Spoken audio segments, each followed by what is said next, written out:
lovers semuanya, apa kabarnya kalian semua? Di Ramadan hari ketiga kali ini, saya Olivia akan nemenin kamu semua dalam program Bibdu Instagram Live Senja Ramadan bersama Bibdu. Di hari ketiga ini, ayo semuanya siapa yang udah live bareng sama aku? Coba sebutin dari mana aja.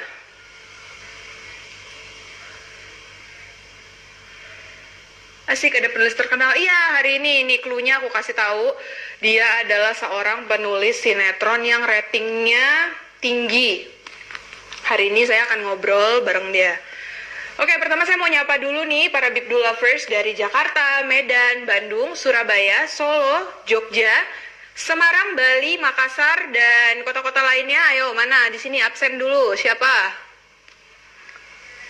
Saya dari kamar aja. Ya udah, nggak apa-apa. Dari mana aja bisa nonton, yang penting kalian bisa dengan santai, dengan posisi paling enak, posisi rebahan paling PW, kalian bisa nonton Instagram live ini selama 30 menit ke depan bersama saya Olivia Goldi Priscilla. Ini Instagramnya kalau yang mau follow-follow. Saya numpang endorse diri sendiri. Ada yang dari Cirebon, dari Depok, dari mana lagi? Dari Priuk. Oke, hai semuanya. Apa kabar kalian hari ini? Siapa lagi? Oh, ada yang dari dapur. Wah, lagi masak nih pas ini. Boleh nih kirim-kirim ke kantor Bibdu ya. Salam ya buat Aginta. Oh, besok Aginta yang bakal live Instagram di sini. Kamu tungguin ya, besok jangan lupa nonton lagi. Beneran nonton gara-gara alarm on Andi Atira. Iya bener, hari ini saya akan ngobrol-ngobrol bareng Mas Andi Atira, penulis skenario dari sinetron-sinetron yang udah terkenal. Salah satunya adalah Ganteng-Ganteng Serigala. Ayo, siapa lagi nih yang udah live di sini? Mana suaranya? Sambil menunggu Mas Andi Atira. Oh, itu dia sudah online. Hai Mas Andi Atira, ayo mari kita live bersama. Di request dulu Mas, join live-nya.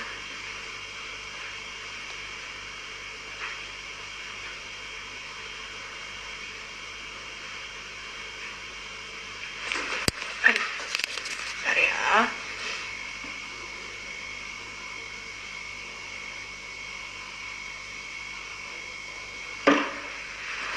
Oke, tampaknya Mas Andi udah online, tinggal menunggu request live Instagram. Ayo di request dulu Mas, dipencet tombol requestnya.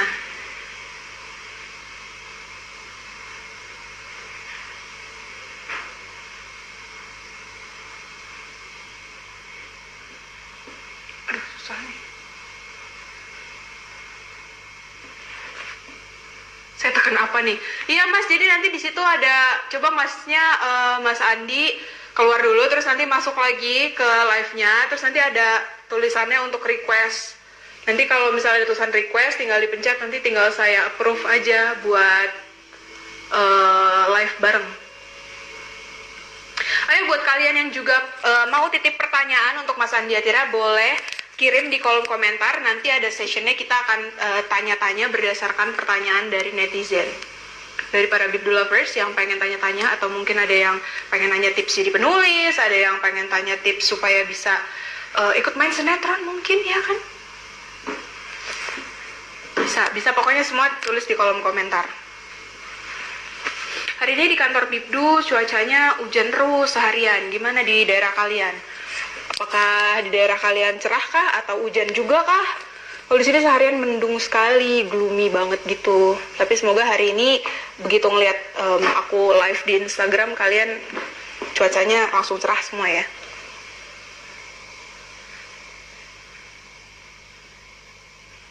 Iya nih, bentar, belum bisa live-nya gara-gara nggak tahu deh.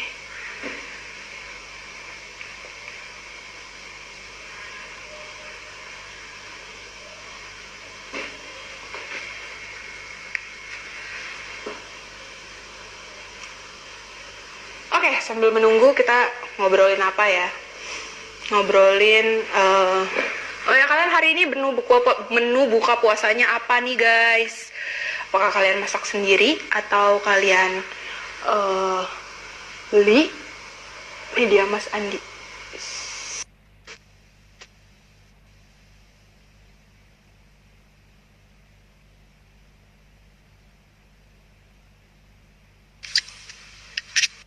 Halo Mas Andi, selamat sore. Selamat sore. Kedengaran nggak Iya suara? Mas, kedengeran jelas. Oh, Mas, apa kabar Mas?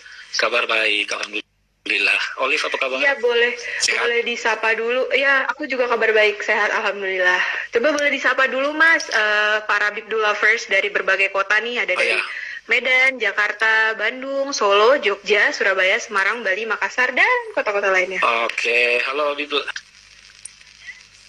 Wah, sepertinya sinyalnya agak kurang bagus nih Mas. Apakah Mas bisa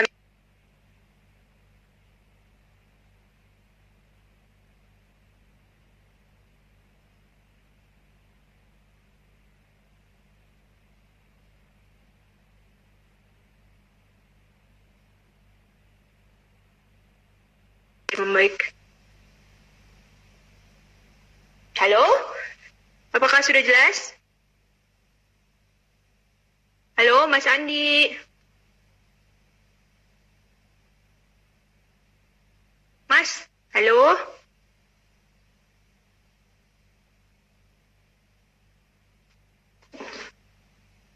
Suaranya nggak ada, Mas. Tapi videonya udah mulai ada, tapi suaranya nggak ada.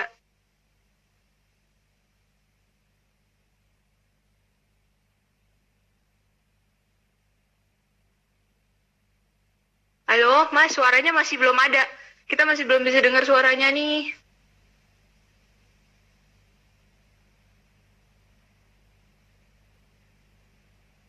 Halo?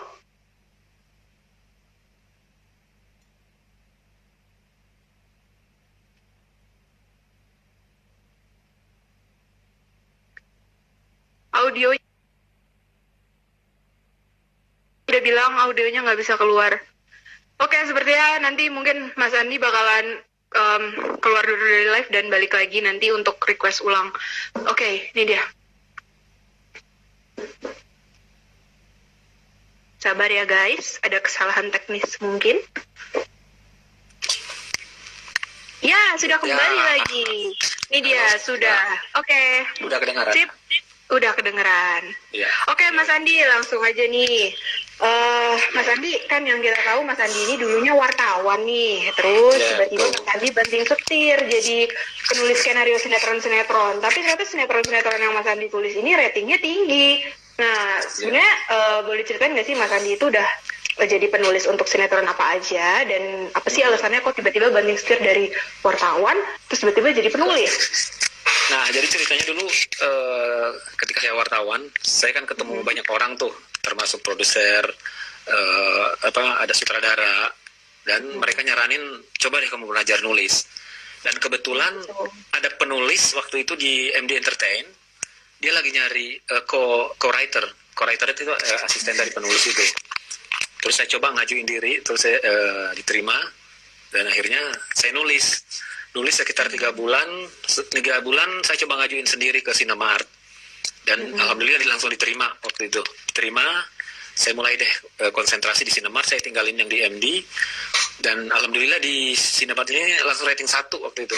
Itu waktu itu sinetron apa tuh? Ya, sinetronnya Pintu Hidayah sama Maha Kasih. Oh, Pintu Hidayah. Nah, itu tahun 2004 kalau nggak salah. Itu rating 1, akhirnya kita dapat slot seminggu 2 kali, yang tadinya cuma seminggu sekali. Dan setelah itu saya bikin konsep Candy, mungkin pada tahu sinetron Candy. Itu Candy tahun ya yang main si Rahel Amanda. Itu saya ambil dari komik Candy ya. Ambil dari komik Candy. Saya bikin konsepnya dan ratingnya juga bagus, dapat Panasonic Award waktu itu.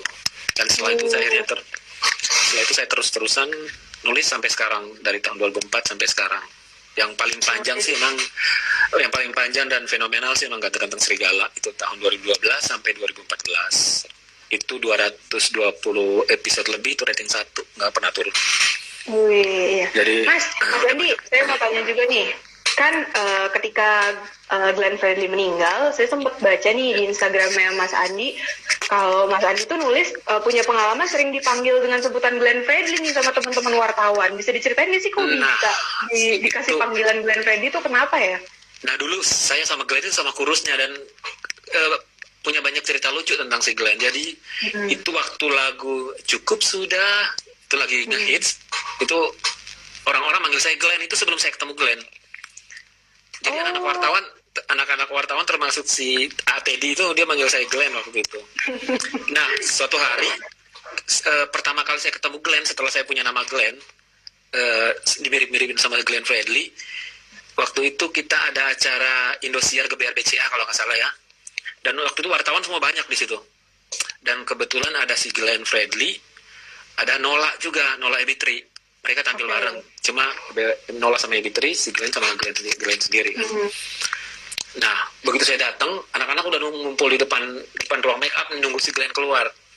Begitu saya masuk, anak-anak pada teriak, Glenn datang, Glenn. Semuanya noleh ke saya. Oh, jadi salah orang, salah ngira ya, karena mirip banget ya. Si Glenn katanya, lu. Ya. Oh, ternyata pada zong dong akhirnya, ternyata bukan. Iya, benar. Setelah itu, akhirnya si Glenn keluar, saya dorong-dorong sama anak-anak, itu bentar lagi kembaran lu keluar tuh. Begitu si Glenn keluar dari ruang make up, saya juga pas di depan. Si Glenn tuh sampai diam kayak bengong itu. Saya juga ngeliat kembaran sendiri ya, jadi emang mirip lucu banget aja. pada saat itu ya Mas ya. Waktu itu ya memang mirip banget. Waktu saya masih si Glenn juga kurus banget. Dan Iya. setelah si Glenn masuk, giliran si Ebitri nih, Nola yang keluar. Nola, terus ada wartawan yang teriak nih, Nola sama Glenn dong. Terus ada anak-anak yang dorong, ini Glenn ini aja.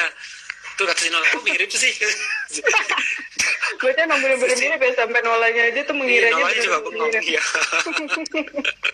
Iya. Sampai sekarang nama itu ke bawah, cuma setelah saya nulis skenario, saya pakai nama asli pertama, Hasan Andi Husain. Dan ke belakang saya pakai nama samaran, Andi Atira. Andi Atira itu sebetulnya nama cewek. Begitu. Kenapa sih Mas pakai nama samaran? Boleh tahu nggak? Kita kan dulu kalau nulis skenario kan biasa pindah-pindah tempat tuh. Kadang kontrak kita di PH ini, kita nulisnya di PH lain. Biar nggak ketahuan kita pakai nama samaran. Oh gitu. tapi rapanya nama samaran ini bawa hoki. Jadi akhirnya saya pakai terus nama itu. Banyak juga yang produser. Ternyata Andi Atira. Jadi banyak produser sekarang terkenalnya Andi Atira. Iya betul, di produser banyak yang kaget. Jadi lihat terus selama ini lu juga. Itu ceritanya. Sekarang sama aja orang. Iya. Terus Mas kan selain nulis sinetron di tanah air, ternyata Mas Andi juga nulis sampai drama ke Malaysia ya Mas ya. Kira-kira kalau nulis drama Korea ada kepikiran nggak Mas? Kan lagi digandrungi banget nih drama Korea. Sebenarnya sih sinetron kita tuh bisa kayak Korea. Buktinya kita bikin konsep bisa diterima di Malaysia gitu. Saya udah pernah bikin konsep di Malaysia tahun 2012 pertama kali. Bukan 2010, setelah 2012 bentuknya konsep. Saya kasih, mereka terima dan mereka nulis sendiri, ada timnya sendiri di situ, bukan saya yang nulis. Dan belakangan saya ditawarin nulis sendiri aja gimana. Ya, oke aja sih gitu. Sebenarnya sinetron kita itu kalau disiapin dengan benar, kita standarnya bisa sama dengan Korea. Di Malaysia itu standar sinetronnya itu kayak Korea. Jadi mereka siapin naskah 16-26 episode. Setelah naskah semua matang, baru mereka syuting. Persiapannya pun itu bisa 6 bulan. Nah, bedanya sama kita itu semua serba terburu-buru dan mengejar rating. Jadi begitu naskah episode 1 sudah oke, udah besok syuting. Siapin naskah berikutnya. Baru syuting 2 episode, tiba-tiba TV minta, minggu depan kita tayang ya. Dulu waktu GGS, saya baru kelar syuting itu 2 episode. Naskah baru diketik 3. Baru dikasih 3, tiba-tiba minta tayang. Jadi kan semua terburu-buru. Semuanya jadi ya gitulah. Tapi ya karena ratingnya bagus. Di Malaysia sih emang targetnya rating. Beda sama di Malaysia sama di Korea. Membuat kita berbeda itu karena kita harus serba kejar tayang itu ya Mas? Yes, kejar tayang dan persiapan. Dan sinetron kita itu sehari yang series itu bisa syuting 1-2 episode, bahkan pernah 3 episode sehari. Di Korea, saya kebetulan pernah ke KBS juga, ke GBS di Korea. itu mereka satu episode bisa 1 bulan syutingnya. Jadi 16 episode itu syutingnya bisa 3 bulan sampai 8 bulan, hampir 1 tahun. Beda sama kita kan, kita sehari satu bahkan 2 gitu. Jadi dari segi budget pun mereka beda. Budget mereka itu kayak Descendant of the Sun, itu satu episode itu sama dengan pembuatan film di Indonesia dari segi budget. Begitupun dengan honor pemain pun mahal, honor penulis juga mahal di sana. 16 episode mereka tuh bisa dibayar 1,5 miliar untuk penulis. Di Indonesia kita baru bisa mencapai angka itu setelah kita nulis 200-an episode. Jadi ya beda, sistem kerjanya beda. Itu yang membuat kualitasnya juga berbeda. Ya terus Mas kalau suka dukanya nih, kan berarti kan Mas sering banget pegang sinetron yang kejar tayang. Suka dukanya menjadi penulis sinetron yang kejar tayang tuh gimana sih Mas? Saya paling kejar tayang yang parah banget itu emang GGS. Sebelumnya karena tim saya banyak, saya selalu pakai tim banyak kan. Kalau di GGS tim saya cuma 2 orang karena produsernya sendiri nggak mau ada tim lain yang masuk. Jadi saya sama teman saya satu lagi itu. Nah itu kejar tayangnya tuh luar biasa emang. Saya ngetik hari ini bisa tayang besok. Pernah juga saya ngetik pagi. Ya, pernah juga ngetik pagi masih syuting sampai jam 2 siang, malam tayang. Jadi itu editing udah dikerja di lapangan, editing kasar, habis itu mastering dibawa baru ke studio, ke ruang editing. Jadi pernah 3 hari saya nggak tidur paling tidur di depan laptop, ditelepon lagi di lokasi, naskah kurang nih, ngetik lagi. Oh ampun, bisa kayak gitu. Jadi always gitu. Standby ya? Iya, makanya setelah saya GGS itu saya agak mengurangi jadwal yang agak padat kayak gitu. Lebih suka yang persiapan. Yang paling terakhir ini terbaru Mas Andi nulis sinetron apa nih? Terakhir saya sinetron Ali di MNC TV. Dan sekarang sih baru persiapan mau syuting promo di MNC TV juga. Cuma kemarin baru mau syuting promo udah kena COVID-19 ini jadi semua berhenti. Semua kegiatan syuting sama berhenti. Iya. Sebelumnya lagi Ramadan tahun lalu saya bikin Aku Bukan Ustadz Menadak Soleh di RCTI. Itu ratingnya juga lumayan. Dan tahun ini sebetulnya mereka sempat minta lagi, cuma kondisinya kayak gini jadi kita nggak bisa ngapa-ngapain. Sementara benar-benar istirahat. Pemain, penulis, kru, sutradara, artis-artisnya juga semua pada istirahat. Nggak dibolehin syuting. Iya, nggak ada kegiatan syuting. Mas, kalau boleh tahu ada nggak sih keinginan untuk nulis satu cerita tertentu atau genre tertentu atau tema tertentu untuk sinetron Indonesia yang belum kesampaian? Kira-kira Mas tuh pengen nulis apa sih? Kalau di sinetron sebetulnya sih saya udah mentok banget di sinetron nih. Karena selera penonton kita dari tahun ke tahun tuh masih begitu-begitu aja. Mungkin kalau keinginan penulis sebetulnya mereka pengen bikin yang benar-benar bagus, misalnya kayak CSI yang di US, misalnya kayak di Korea. Cuma TV standarnya nggak setinggi itu penonton kita. Buktinya serial Korea ketika ditayang di TV itu ratingnya nggak pernah bagus, pasti kalah sama sinetron, pasti serinya di bawah 1. Karena penonton Korea di Indonesia tuh segmennya ada sendiri, penonton sinetron ada sendiri. Mungkin ada yang suka beda. Mungkin penonton yang suka sinetron, suka Korea juga itu ada juga. Cuma yang banyak yang suka sinetron lebih banyak. Dan standar sinetron kita udah seperti itu. Mau dinaikin dikit susah. Itu tahun 2008 apa 2007 di Sinemart kita pernah bikin sinetron pertama Dian Sastro. Dan itu budgetnya gede banget waktu itu. Itu Dunia Tanpa Koma. Tentang kewartawanan. Pemainnya Dian Sastro, ada Bulan Guritno, mereka semua baru pertama kali main sinetron. Itu budgetnya gede, tapi secara rating anjlok.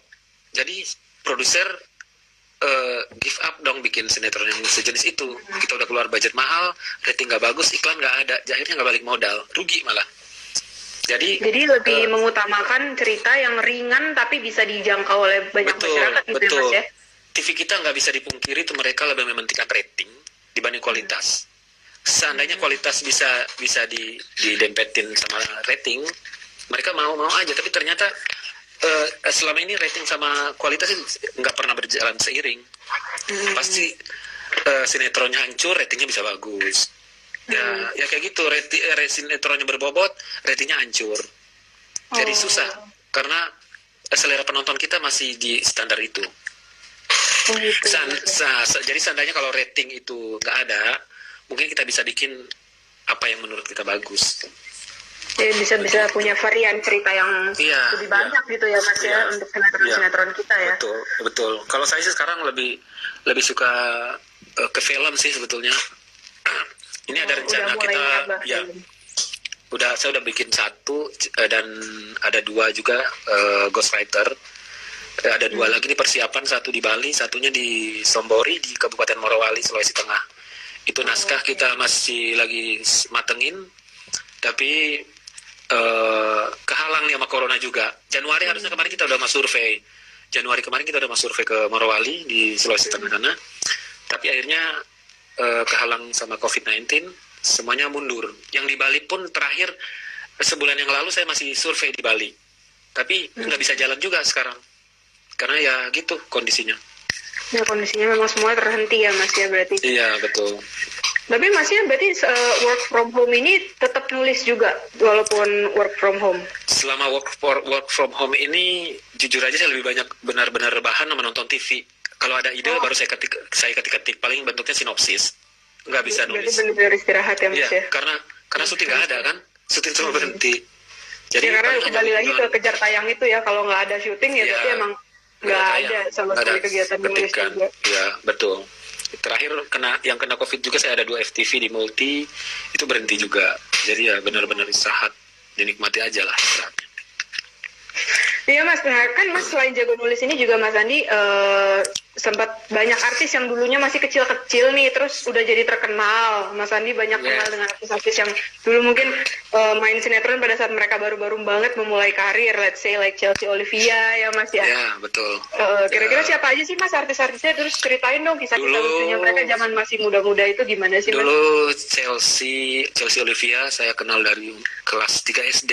Nikita Willy itu dari kelas 3 SD juga. Mereka udah main dari anak-anak, cuma belum sampai terkenal kan. Saya kenal juga dari kecil Joshua, Sherina, Tasya, Tinatun. Kebetulan waktu itu saya wartawan, saya job desk-nya salah satunya itu liputan artis cilik, bintang iklan. Jadi saya banyak kenal mereka. Dan waktu kenal Chelsea itu saya lihat anak ini kayaknya bagus deh kalau gedean dikit aja. Saya coba dia ke Cinemark. Saya bawa dia ke Cinemark. Itu dia masih nol banget tuh. Dia casting iklan aja ditolak. Sinetron dia cuma peran-peran biasa aja. Begitu begitu di Cinemark, 1 tahun kemudian di kelas 5 SD, dia langsung dapat peran di Tuhan Ada di Mana-mana, dan di situ dia jadi peran utama, dan seterusnya. Nikita Willy juga gitu. Nikita Willy waktu itu dia udah main dari anak-anak juga, main sinetron. Saya ketemu dia di Multi, kemudian saya tawarin ke Cinemark, Pak ini anak nih bakalan bagus nih, kita ambil aja. Ya udah kamu ambil. Nah waktu itu akhirnya saya culik dari Multivision, tapi kontraknya belum ditandatangan, orangnya udah syuting di situ. Begitu selesai di Multi dia langsung pindah, dan sinetronnya langsung naik waktu itu. Judulnya Nikita juga. Jadi dibajak ya Mas ya artis-artis itu ya? Ya gitu, saya tukang bajak sebetulnya. Yes. Karena kebetulan saya emang kontrak saya di Cinemark waktu itu. Jadi pada saat itu emang pegang sinetron Cinemark ya?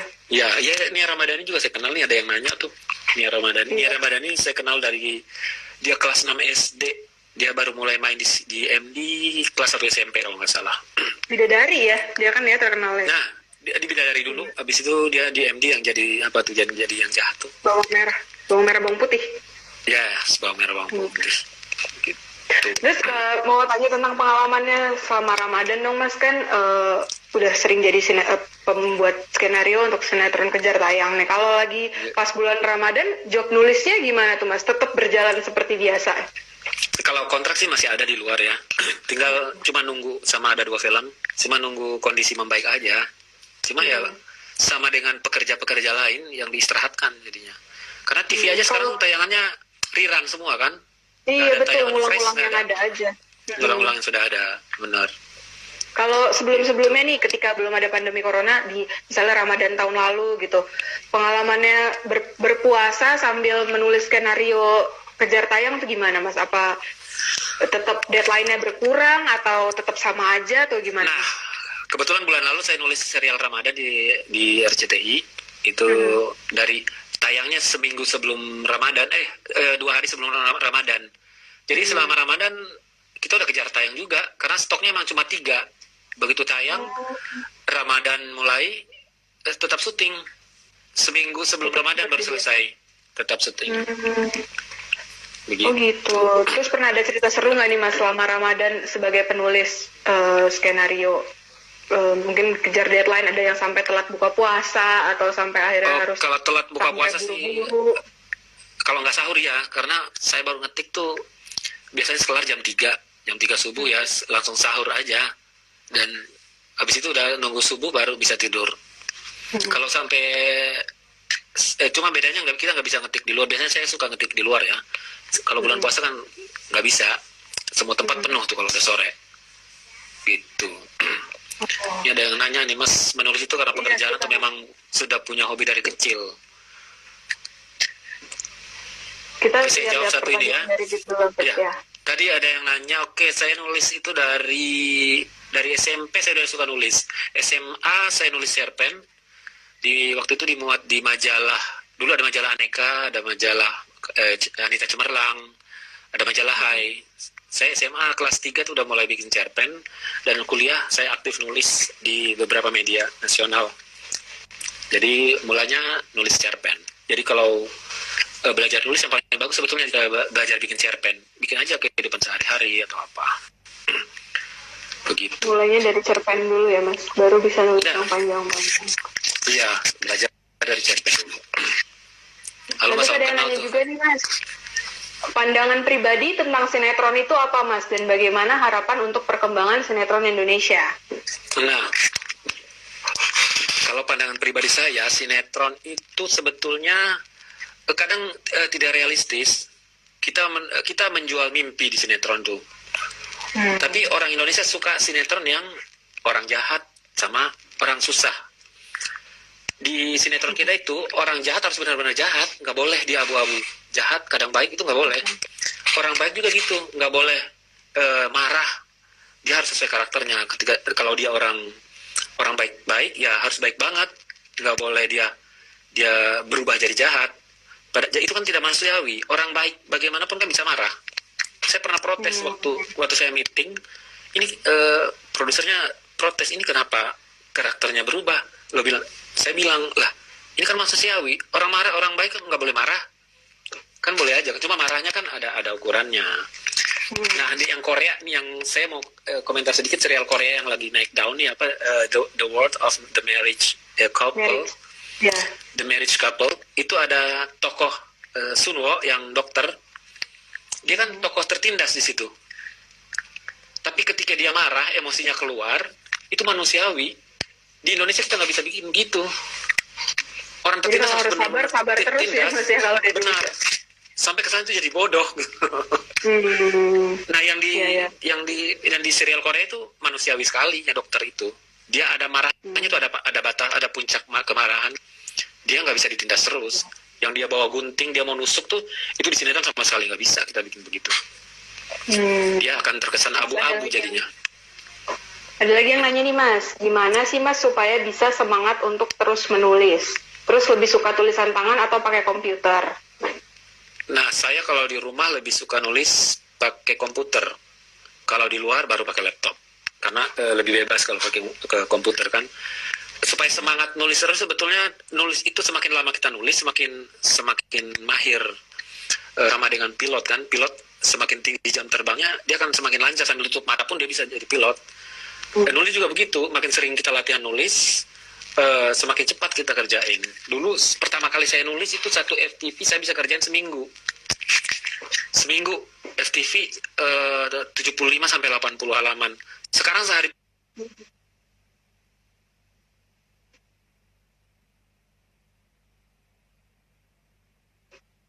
Halo, tadi sempat keputus deh kayaknya.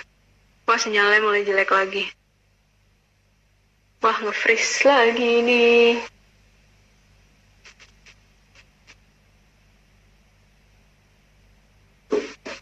Halo? Nge-freeze lagi nih Mas Andinya. Sepertinya sinyalnya kurang bagus. Halo? Halo? Mas?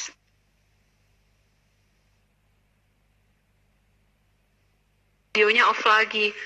Oke, nanti berarti akan kembali join lagi sebentar lagi nih Mas Andi. Sebentar ya. Para Big Lovers sabar-sabar. Nanti semua pertanyaannya akan ditanyain.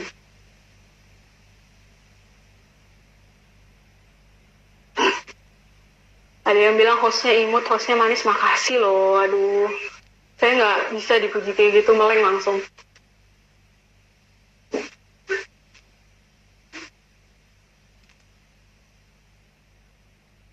Sabar ya guys, ini mungkin sepertinya ada kendala teknis, signalnya kurang bagus soalnya hujan juga pasti.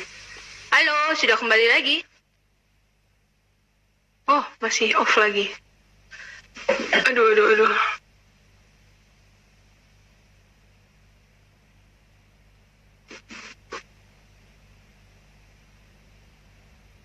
Oke, ya sebentar lagi akan kembali aktif lagi karena tadi sempat ada gangguan teknis. Sebentar ya guys.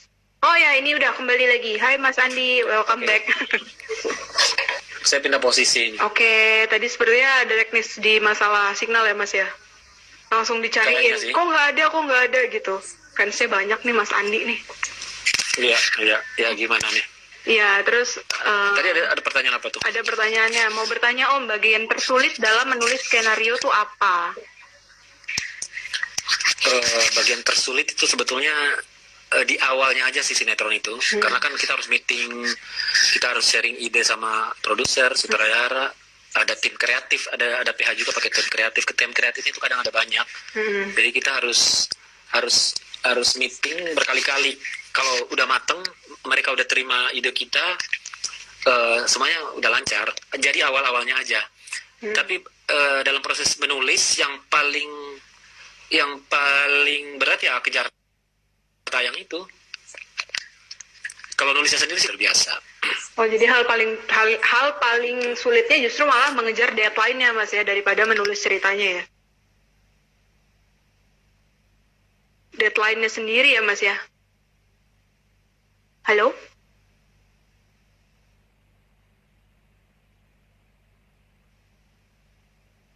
Wah, kembali off lagi nih saudara-saudara. Sepertinya memang sinyalnya benar-benar kurang bagus, padahal masih ada beberapa pertanyaan yang harus sapa aku dong hostnya. Hai, AA Teddy. AA Teddy lagi di mana? AA Teddy. Iya nih, mati lagi guys. Sepertinya signalnya memang kurang memungkinkan untuk kita lanjut Instagramnya. Gimana ya enaknya? Ini Mas Andinya sudah tidak kembali lagi sepertinya.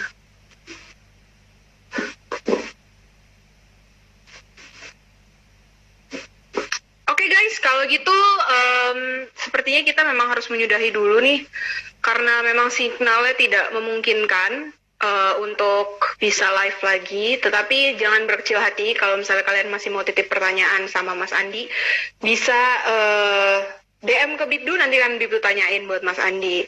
Oke, Bibdu Lovers, kalian tetap semangat ya puasanya, jangan sampai bocor untuk hari-hari kedepannya. Ingat, besok jam 4 sore akan ada live lagi di Instagram bersama narasumber-narasumber seru lainnya. Nanti kalian bisa cek Instagram kita. Salah, ini punya saya. Instagram kita, Bibdu.com. Ya, di follow dan dipantengin terus setiap jam 4 sore selama bulan Ramadan akan ada live. Atau bisa juga like fanpage kita di Facebook, Bibdu, atau subscribe channel YouTube kita Bibdu, dan kamu bisa baca-baca berita tentang media hiburan yang ada di www.bibdu.com. I'll see you again tomorrow dengan host kita Aginta. Bye!